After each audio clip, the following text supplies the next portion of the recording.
Hi friends, welcome back to my channel. இன்னைக்கு நம்ம வீடியோல பார்க்க போற ரெசிபி ரொம்ப ஸ்பெஷலான ரெசிபி. கொண்டக்கடலை இருந்தா இந்த மசாலா செய்து பாருங்க. கொண்டக்கடலை குழம்பு அந்த அளவுக்கு ருசியா இருக்கும். இந்த கொண்டக்கடலை குழம்பு செய்யறது ரொம்ப ஈஸி. அதே சமயம் ரொம்ப டேஸ்டியா இருக்கும். வீட்ல ஒரு தடவை ட்ரை பண்ணி பாருங்க. வீடியோக்குள்ள போறதுக்கு முன்னாடி நம்ம சேனலை சப்ஸ்கிரைப் பண்ணிக்கோங்க. கூடவே இருக்கிற பெல் ஐக்கனை கிளிக் பண்ணிக்கோங்க.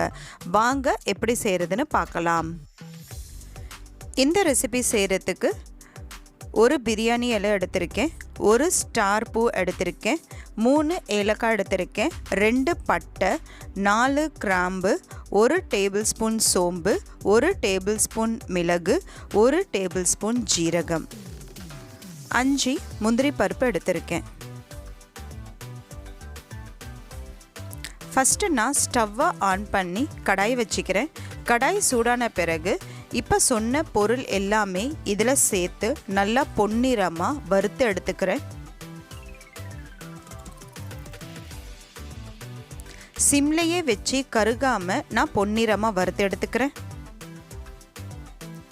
பொன்னிறமாக வறுப்பட்ட பிறகு நான் கொஞ்ச நேரம் ஆற விட்ட பிறகு மிக்ஸி ஜாரில் சேர்த்து நல்லா ஒரு ஃபைன் பவுடராக அரைச்சி எடுத்துக்கிறேன். அதோடு சேர்த்து 2 மீடியம் சைஸ் பெரிய வெங்காயமும் சேர்த்து அரைச்சி எடுத்துக்கிறேன். இந்த வீடியோவில் காமிக்கிற மாதிரி இப்போ நான் ஸ்டவ்வை ஆன் பண்ணி குக்கரை வச்சுக்கிறேன். குக்கர் சூடான பிறகு 3 டேபிள் ஸ்பூன் எண்ணெயை சேர்த்துக்கிறேன். எண்ணெய் சூடான பிறகு 1 டீஸ்பூன் ஜீரகம் சேர்த்துக்கிறேன். ஜீரகம் பொரிஞ்சதுமே நான் அரைச்சி வச்ச மசாலாவை இதில் சேர்த்து பச்சை வாசனை போகிற வரைக்கும் எண்ணெயிலேயே நல்லா வதக்கிக்கிறேன்.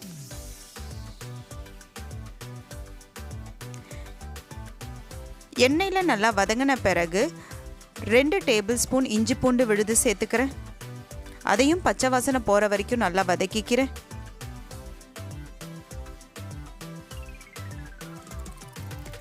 2 மீடியம் சைஸ் தக்காளியை நல்லா ஃபைன் பேஸ்ட்டாக அரைச்சி அதையும் சேர்த்து நல்லா பச்சை வாசனை போகிற வரைக்கும் நல்லா வதக்கிக்கிறேன்.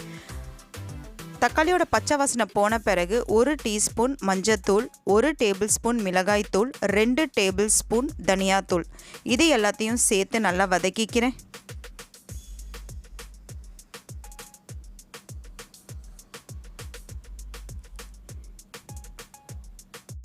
சேர்த்த பொருளோட பச்சை வாசனை போன பிறகு நான் இங்கே 200 கிராம் வெள்ளை கொண்டக்கடலையை க்ளீன் பண்ணி வாஷ் பண்ணி சுடு தண்ணியில் ஊற வச்சுருந்தேன்.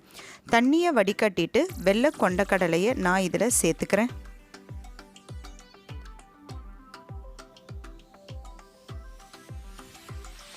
சேர்த்து நல்லா மிக்ஸ் பண்ணி விட்டுக்கிறேன்.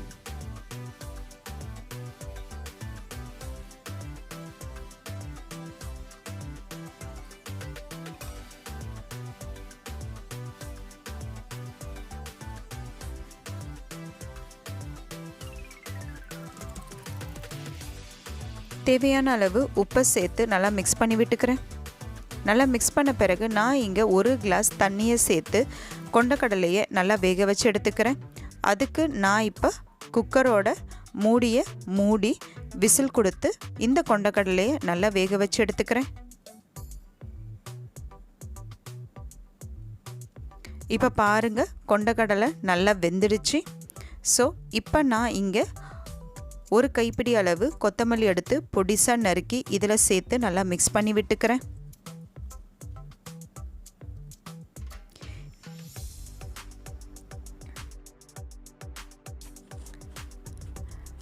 நல்லா மிக்ஸ் பண்ண பிறகு நான் இப்போ ஸ்டவ்வை ஆஃப் பண்ணிடுறேன்.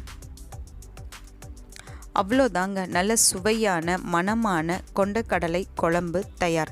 இதை செய்கிறது ரொம்ப ஈஸி. அதே சமயம் ரொம்ப டேஸ்டியாக இருக்கும். வீட்டில் ஒரு தடவை ட்ரை பண்ணி பாருங்கள். ட்ரை பண்ணி பார்த்துட்டு எப்படி இருக்குன்னு சொல்லுங்கள். இந்த குழம்பை நம்ம இட்லி, தோசை, சப்பாத்தி, பூரி, சாதத்துக்கு கூட நம்ம சைட் டிஷ்ஷாக வச்சு சாப்பிட்லாம். அந்த அளவுக்கு அருமையாக இருக்கும், அந்த அளவுக்கு சுவையாக இருக்கும். இந்த வீடியோவில் நான் பண்ண ரெசிபி உங்களுக்கு பிடிச்சிருந்துச்சுன்னா என்னோடய சேனலை சப்ஸ்கிரைப் பண்ணுங்கள், லைக் பண்ணுங்கள், ஷேர் பண்ணுங்கள், கமெண்ட் செக்ஷனில் கமெண்ட் பண்ணுங்கள். தேங்க்ஸ் ஃபார் வாட்சிங்.